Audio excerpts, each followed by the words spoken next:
it's always fun to be part of the offense, obviously. But you know what? It's a team effort, and right now they're going for me, but the team's winning games, so that's the most important thing. Nice to see you. Happy for him. I think he always works hard, and he's getting tons of assists. So for him to finally get a couple goals last 2 games, nice one tonight. So it was big. Hi Penguins fans, my name is Josh Yohe. I'm joined by Chris Harlan to my right, Ken Laird to my left. Final score, Penguins 5, Devils 2. And gentlemen, this game will be remembered for the goal Sidney Crosby scored in the third period, just embarrassing Marek Zidlicki and then Martin Brodeur. And before we chime in about the goal, here's the man himself.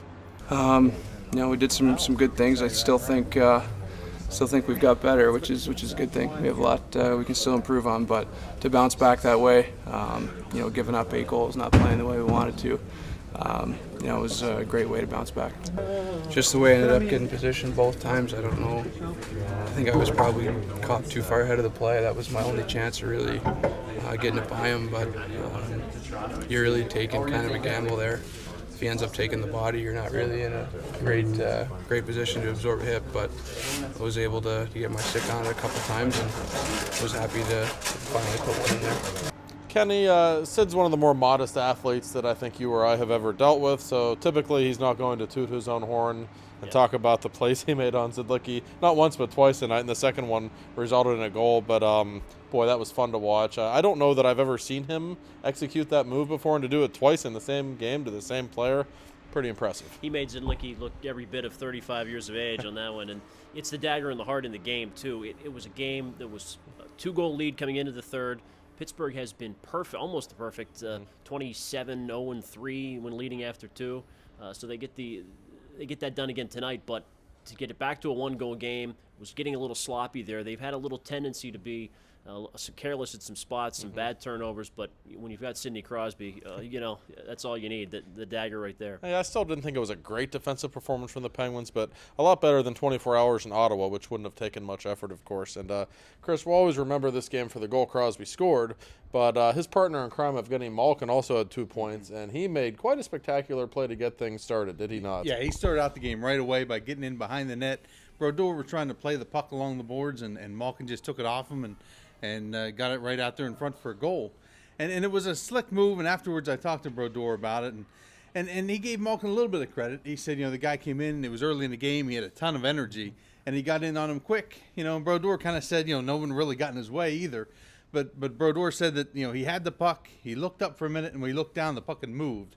So he wasn't willing to give Malkin all the credit on that. He credited the ice and a little bit of a bad bounce there. Well, he can call it a bad bounce, and Marty might be the greatest goalie ever, so we'll give him a break. But he's also probably the best puck-handling goaltender ever. You never, ever see him make a mistake like that, but nonetheless he did, and Malkin found Kunitz for his 23rd goal. And by the way, Kunitz, Stahl, and Dupuis all scored their 23rd goals of the season tonight.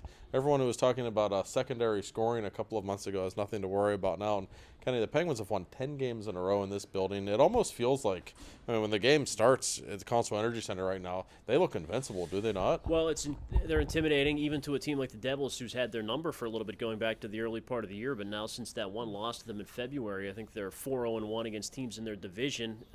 Extra back-to-back win against New Jersey now, so they're not going to play the Devils in the playoffs. It certainly doesn't appear. Probably not. But no. I think that's a big encouraging sign for the franchise. There's not a team out there that sort of has their number going in. And Dupuis, what a supporting cast. 49 points. He's tied Jaromir Jagr in points on the season. I mean, he's ahead of guys like Semin and Doan and some big names in the league. That's a huge number for Pascal Dupuis. We always talk about that Hossa trade, and you cannot forget that Pascal Dupuis was part of that trade. Even though Hossa left after the 2008 season, an incredible trade for Murray Shiro. And we'll finish things off with Crosby.